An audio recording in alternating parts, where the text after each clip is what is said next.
नमस्कार, स्वागत करती हूँ आप सभी का। आप देख रहे हैं भारत 24। मैं हूँ आपके साथ पूर्णिमा मिश्रा और वक्त है वंदे भारत का। देश धीरे धीरे 2024 के आम चुनाव की तरफ बढ़ता जा रहा है। मोदी लगाएंगे हैट्रिक या फिर इंडिया गठबंधन मैजिक करेगा? ये सवाल हर किसी की जुबान पर है, हर किसी के जहन में है। आज भारत 24 पर मैं और आप बात करेंगे सियासत के गलियारों से जुड़ी आज की एक बड़ी खबर की, और वो खबर है दिल्ली से, लेकिन उसका असर देश के 5 राज्यों में होने वाला है। दरअसल बीजेपी केंद्रीय चुनाव समिति यानी कि सीईसी की बैठक शुरू हो चुकी है। ये बैठक अभी भी चल रही है। इस बैठक में 2024 से पहले यानी कि 2023 में 5 राज्यों में होने वाले विधानसभा चुनाव पर हो रहा है मंथन, और ये उसी की तस्वीरें इस वक्त आपके सामने हैं। ये जो बैठक है, इसमें आपको तमाम बड़े नेता शामिल होते हुए नजर आएंगे। अमित शाह इसमें मौजूद है, जेपी नड्डा इसमें मौजूद हैं, प्रधानमंत्री नरेंद्र मोदी तस्वीरों में आपको नजर आ रहे हैं। इसके साथ साथ मध्य प्रदेश के सीएम, छत्तीसगढ़ के प्रदेश अध्यक्ष, प्रदेश प्रभारी, सह प्रभारी, संगठन महामंत्री इस बैठक में शामिल हो चुके हैं। देखिए, दरअसल चुनाव तो 5 राज्यों में होना है, लेकिन इस बैठक में फोकस पर 2 राज्य है। एक तरफ मध्य प्रदेश, दूसरी तरफ है छत्तीसगढ़। टिकट किसे मिलेगा, किसे नहीं मिलेगा, चुनाव की रणनीति आखिर क्या होगी, इस पर मंथन इस बैठक में लगातार जारी है। किन किन राज्यों में चुनाव है, आइए पहले आपको यह समझा देती हूं, और उसके बाद इस बैठक से जुड़ी हुई कुछ और डिटेल्स आपको दूंगी। कहां पर चुनाव होना है, ये 5 राज्य आपको रिवॉल्व होते हुए नजर आ रहे हैं, जिसमें इन 3 राज्यों को आप खास तौर से देखिएगा, यानी कि राजस्थान, मध्य प्रदेश और छत्तीसगढ़। ये तीनों सेंट्रिक पॉइंट आने वाले विधानसभा चुनावों को लेकर राज्यों के तौर पर देखे जा सकते हैं। इसके अलावा तेलंगाना और मिजोरम, ये भी वो 2 राज्य हैं। कुल मिला के ऐसे 5 राज्य जहां पर विधानसभा चुनाव होने हैं, और इन 5 राज्यों में सिर्फ मध्य प्रदेश एक वो राज्य है जहां पर है बीजेपी की सरकार। इन राज्यों में देखिए चुनाव होना है, और चुनाव इसी साल के आखिर तक होना है। सिर्फ तारीख का इंतजार है। तैयारियां बीजेपी कांग्रेस दोनों की तरफ से शुरू कर दी गई हैं। मसलन प्रियंका गांधी जबलपुर में मां नर्मदा के तट पर आरती करते हुए नजर आती हैं। तो अभी 12 अगस्त को ही प्रधानमंत्री मोदी मध्य प्रदेश के सागर में रविदास मंदिर में पूजा करते नजर आए थे। आगे हम बढ़ेंगे, लेकिन उससे पहले कुछ आंकड़ों की बात कर लेते हैं, क्योंकि सियासत में आंकड़े बहुत मायने रखते हैं। और कौन कौन से राज्यों में विधानसभा की कितनी सीटें हैं, ये आप देखिए। ये 5 राज्य जिसमें सबसे ज्यादा नंबर ऑफ सीट्स जो है वो मध्य प्रदेश में है, यानी कि 230। उसके बाद आ जाते हैं राजस्थान, जहां पर 200 विधानसभा सीटें हैं, छत्तीसगढ़ में 90 हैं, तेलंगाना में 119 हैं, और मिजोरम में 40 विधानसभा सीटें हैं। और कुल मिलाकर विधानसभा सीटों के बीच लोकसभा सीटों पर भी 2024 के लिहाज से नजर है। किस राज्य में विधानसभा की कितनी सीटें, ये आपने देख लिया। अब इनके साथ इन सीटों में एक टारगेट लेकर तमाम पार्टीज इस वक्त चल रही हैं कि उस टारगेट तक हमको पहुंचना है और जीत हासिल करनी है। बीजेपी की जो केंद्रीय चुनाव समिति है इस वक्त इसी पर मंथन कर रही है, क्योंकि आंकड़ों का बड़ा खेल है। चुनाव में कैसे उतरना है, रणनीति क्या होगी, टिकट बंटवारे के दौरान आधार क्या होना चाहिए, बीजेपी की मध्य प्रदेश और छत्तीसगढ़ को लेकर तैयारी क्या है, उस पर भी आज वंदे भारत में तफसील से बात करेंगे। लेकिन उससे पहले आपको बता देती हूं कि बीजेपी की केंद्रीय चुनाव समिति यानी कि सीईसी में शामिल कौन कौन है। हालांकि कुछ तस्वीरें आपने जरूर देखी, लेकिन इसमें शामिल है जेपी नड्डा, जो कि बीजेपी के राष्ट्रीय अध्यक्ष हैं। इसके साथ साथ नरेंद्र मोदी इस बैठक में आपको नजर आए, साथ ही बीएल संतोष, जो कि राष्ट्रीय महामंत्री हैं संगठन के, इस बैठक में शामिल है। लेकिन ये सिर्फ 3 चेहरे नहीं हैं, और कौन से चेहरे हैं। राजनाथ सिंह रक्षा मंत्री इस बैठक का हिस्सा हैं, अमित शाह गृह मंत्री इस बैठक का हिस्सा है, और बीएस येदियुरप्पा पूर्व सीएम कर्नाटक के, और कर्नाटक चुनावों में बीएस येदियुरप्पा के रोल को एनहांस किया गया था, और ये भी केंद्रीय चुनाव समिति की बैठक का हिस्सा है। अब उसके बाद सर्बानंद सोनोवाल, डॉक्टर के लक्ष्मण, डॉक्टर इकबाल सिंह लालपुरा भी इस बैठक में शामिल हैं। कैबिनेट मिनिस्टर हैं वो, और इसके साथ साथ ओबीसी मोर्चा के डॉक्टर इकबाल सिंह लालपुरा, जो कि संसदीय बोर्ड के सदस्य हैं। डॉक्टर सुधा यादव, डॉक्टर सत्यनारायण जाटिया और भूपेंद्र यादव भी इस बैठक में शामिल हो चुके हैं। ये बैठक इस वक्त चल रही है, रणनीति पर मंथन हो रहा है। इसी में शामिल है देवेंद्र फडणवीस, जो कि महाराष्ट्र के डेप्यूटी सीएम हैं, ओम प्रकाश माथुर इसमें शामिल है, जो कि चुनाव समिति के सदस्य हैं, और इसके साथ वंथी श्रीनिवासनी, जो कि राष्ट्रीय अध्यक्ष हैं महिला मोर्चा की, इस बैठक में शामिल हैं। अब चुनावी तैयारियों की शुरुआत देखिए बीजेपी हमेशा से बहुत पहले से कर देती है और जिन राज्यों में चुनाव हैं वहां पर प्रभारियों और सह प्रभारियों की नियुक्ति भी कर दी गई थी ताकि संगठन को मजबूती दी जा सके और बूथ स्तर पर भी और जिलेवार तरीके से भी और संभागों तक भी संगठन के विस्तार से लेकर बूथ के काम, प्रत्याशियों के चयन के काम का खाका क्या है उसे खींचा जा सके। और यह है बीजेपी की तैयारी।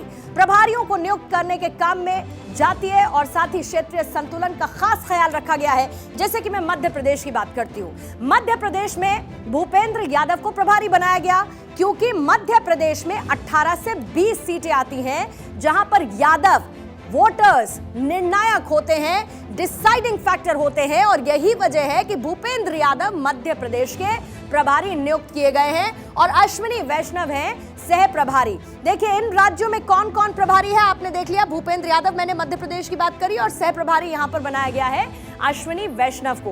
अब इसके बाद अगले राज्य का जो पन्ना है वो पलट लेते हैं। छत्तीसगढ़ की मैं बात कर देती हूं। यहां पर प्रभारी बनाया गया है ओम प्रकाश माथुर को और इसके साथ साथ सह प्रभारी चुने गए हैं मनसुख मंडाविया जो कि कोर टीम के मेंबर माने जाते हैं प्रधानमंत्री नरेंद्र मोदी के। तीसरा राज्य है राजस्थान। राजस्थान में बीजेपी इस बार कड़ी टक्कर देने की लगातार जुगत में है। प्रधानमंत्री के कई दौरे राजस्थान में हो चुके हैं, रैलियां हो चुकी हैं। यहां पर प्रभारी की जिम्मेदारी दी गई है प्रहलाद जोशी को। यहां कुलदीप बिश्नोई को सह प्रभारी बनाया गया है, नितिन पटेल को यहां पर सह प्रभारी बनाया गया है और ये तमाम वो चेहरे हैं जो प्रधानमंत्री मोदी के विश्वसनीय माने जाते हैं। चौथा राज्य तेलंगाना जहां के प्रभारी प्रकाश जावड़ेकर को बनाया गया है और सह प्रभारी बनाए गए हैं सुनील बंसल। और इसके बाद जो पांचवा राज्य है वहां की भी तैयारी जोर शोर से चल रही है और इसके साथ साथ चुनावी तैयारियों को मजबूती देने की कोशिश की जा रही है। अब हम आपको मध्य प्रदेश, राजस्थान, छत्तीसगढ़ तीनों राज्यों के 2018 के चुनाव परिणाम क्या हैं उनका एक रिकैप दे देते हैं और बीजेपी और कांग्रेस को कितनी कितनी सीटें मिली थी ये भी आप देखिए। ये बीजेपी और कांग्रेस की स्थिति 2018 के चुनाव में इस वक्त मेरे साथ आपको नजर आ रही है। बीजेपी ने यहां पर 109 सीटें हासिल की थी और कांग्रेस ने 114 सीटें मध्य प्रदेश के 2018 के चुनाव परिणामों में हासिल की थी। अब बात इसके बाद कर लेते हैं छत्तीसगढ़ की। छत्तीसगढ़ में देखिए बीजेपी 15, कांग्रेस 68। छत्तीसगढ़ में अभी भूपेश बघेल और साथ ही कांग्रेस की सरकार है। और जो तीसरा राज्य है वो भी बहुत महत्वपूर्ण है, राजस्थान।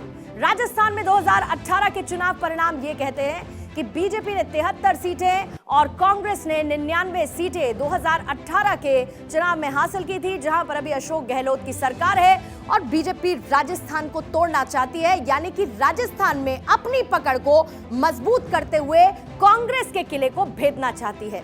मध्य प्रदेश में विधानसभा की 230 सीटें हैं और 2018 में कांग्रेस जब जीती थी तो कमलनाथ की सरकार बनी थी, लेकिन फिर ज्योतिरादित्य सिंधिया भगवामयी हुए, सेंधमारी हुई और कमलनाथ की सरकार गिर गई। आपको याद होगा मध्य प्रदेश के मामा शिवराज सिंह चौहान एक बार फिर से उसके बाद मुख्यमंत्री बनते हैं, लेकिन अब एक बार फिर राज्य चुनावी मुहाने पर आकर खड़ा हो गया है और बीजेपी ने इसके लिए तैयारियां शुरू कर दी हैं। न सिर्फ शुरू कर दी हैं बल्कि तेज कर दी हैं। कांग्रेस जहां पर हिंदुत्व के रास्ते सत्ता की चाहत में है तो बीजेपी का फोकस है जातीय और क्षेत्रीय संतुलन को साधने का। चुनाव के लिए ग्राउंड लेवल पर काम शुरू हो चुका है। ये कहा जा रहा है कि बूथ स्तर तक आपको पकड़ मजबूत करनी होगी। अब आपके मन में सवाल होगा कि आखिर बीजेपी का प्लान है क्या इस राज्य को साधने का। बीजेपी का प्लान MLA। बीजेपी ने 230 विधायकों की एक लिस्ट तैयार कर ली है। यूपी, बिहार, गुजरात और महाराष्ट्र के विधायकों की ये एक सूची है और हर विधायक को MP की एक एक सीट का जिम्मा सौंपा गया है। जाहिर है कि आपके मन में ये भी ख्याल आ रहा होगा कि ये तो मध्य प्रदेश के बाहर के लोग हैं, तो मध्य प्रदेश में इन विधायकों को जिम्मेदारी MLA प्लान बीजेपी का, आखिर इसके पीछे का मकसद क्या है। ये MLA दावेदारों का पैनल तैयार करेंगे, यानी कि किसको सीट मिलनी चाहिए और किसका पत्ता कटना चाहिए। केंद्रीय नेतृत्व को यह रिपोर्ट देंगे, यानी कि केंद्रीय नेतृत्व का इन्वॉल्वमेंट इस बार और ज्यादा रहने वाला है इन्हीं रिपोर्ट्स पर आधारित, और इन्हीं रिपोर्ट्स पर आधारित टिकट भी फाइनल होगा कि चुनाव कैसे लड़ा जाएगा और आगे की रणनीति क्या होनी चाहिए। 19 अप्रैल को भोपाल में इन विधायकों की ट्रेनिंग होगी, यानी कि इन्हें बताया जाएगा कि कैसे इनको आगे बढ़ना है। फिर 20 अगस्त को क्षेत्र के लिए ये रवाना हो जाएंगे, जहां जहां का जिम्मा इन्हें दिया जाएगा। एक हफ्ते तक वहीं पर कैंपिंग करेंगे, यानी कि वहीं पर रुकेंगे, जानेंगे, रिपोर्ट बनाएंगे और इस रिपोर्ट को सीक्रेट रखने के साथ ही केंद्रीय नेतृत्व को सौंप दिया जाएगा। स्थानीय नेताओं का सहयोग इसमें नहीं लिया जाएगा और मौजूदा एमएलए की जमीनी हकीकत क्या है, यानी कि उसका रिपोर्ट कार्ड क्या कहता है, यह भी जाना जाएगा। और कांग्रेस से आए विधायकों की रिपोर्ट भी लेंगे। जो हारी हुई 103 सीटें हैं उन पर खास फोकस रहने वाला है, ताकि जो कमजोर स्थिति वाली सीटें हैं वहां पर और ज्यादा काम किया जा सके और पार्टी को मजबूती दी जा सके। लेकिन ये बात सिर्फ मध्य प्रदेश के लिए नहीं है, बल्कि छत्तीसगढ़ के लिए भी है, क्योंकि छत्तीसगढ़ में सियासी पारा हाई है। बीजेपी ने यहां पर ओम प्रकाश माथुर को प्रभारी और मनसुख मंडाविया को सह प्रभारी नियुक्त किया है और आने वाले वक्त में छत्तीसगढ़ में आपको सियासी हलचल बढ़ती हुई नजर आने वाली है, क्योंकि नेताओं के दौरे यहां पर तेज होने वाले हैं।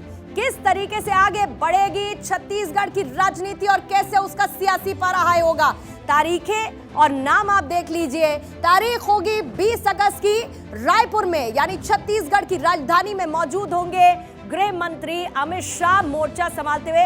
हालांकि ये पहली बार नहीं होगा, आपको याद होगा इससे पहले भी अमित शाह दौरे कर चुके हैं और वहां पर वन-ऑन-वन बातचीत कर चुके हैं, रिपोर्ट कार्ड जुटाने की कोशिश कर चुके हैं। 36 अगस्त को महासमुंद में मौजूद होंगे मल्लिकार्जुन खड़गे और ये है कांग्रेस की तैयारी, यानी कि छत्तीसगढ़ में एक तरफ कांग्रेस अपनी मजबूत बनी स्थिति को और मजबूत करेगी और बीजेपी वहां पर अपनी पैठ बनाएगी। फिर 2 तारीख को राहुल गांधी भी मौजूद रहने वाले हैं छत्तीसगढ़ में और फिर ये सिलसिले थमेगा नहीं, क्योंकि 19 सितंबर को केसी वेणुगोपाल वहां पर मौजूद रहेंगे।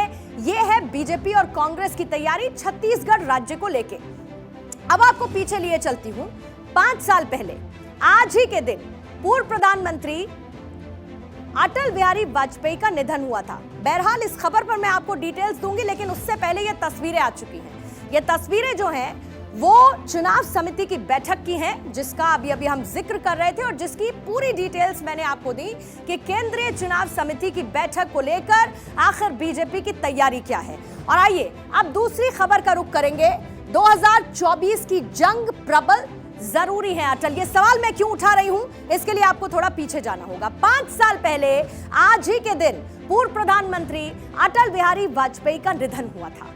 भारत रत्न अटल जी ने हमेशा सिद्धांतों की राजनीति की, लेकिन आज बीजेपी के शिखर पुरुष के सिद्धांतों पर खूब सियासत हो रही है। बिहार के सीएम नीतीश कुमार कह रहे हैं कि अटल जी के दौर की बीजेपी, यानी कि उस वक्त की बीजेपी और आज की बीजेपी में अंतर है, फर्क है। नीतीश कुमार ने भी दिल्ली पहुंचकर अटल जी को श्रद्धांजलि दी। ये रिपोर्ट आपको दिखाते हैं और इस रिपोर्ट से ये जो सवाल उपजा है इसका जवाब आपको जरूर मिलेगा। सत्ता का खेल तो चलेगा, सरकारें आएंगी जाएंगी, पार्टियां बनेगी बिगड़ेंगी, मगर ये देश रहना चाहिए। गीत नया गाता हूँ, टूटे हुए तारों से फूटे वासंती स्वर, पत्थर की छाती में उगाया नव अंकुर।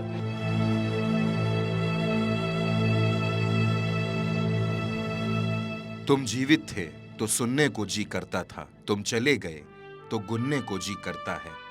तुम सिमटे थे तो सहमी सहमी सांसें थीं, तुम बिखर गए तो चुनने को जी करता है। देश के कवि शिवमंगल सिंह सुमन की ये पंक्तियां उनके सबसे दुलारे शिष्य अटल जी के लिए मौजू हैं। सियासत के अजात शत्रु, भारत रत्न, कविकुल शिरोमणि, देश के पूर्व प्रधानमंत्री अटल बिहारी वाजपेयी ने आज ही के दिन इस दुनिया को अलविदा कहा था।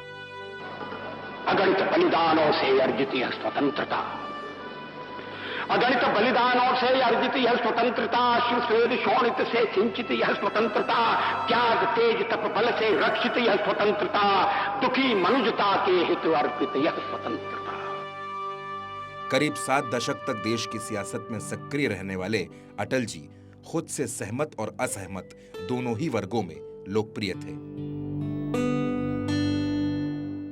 राजनीति में अटल जी के प्रतिद्वंदी हो सकते हैं, प्रतिपक्षी हो सकते हैं, लेकिन विरोधी कोई नहीं था।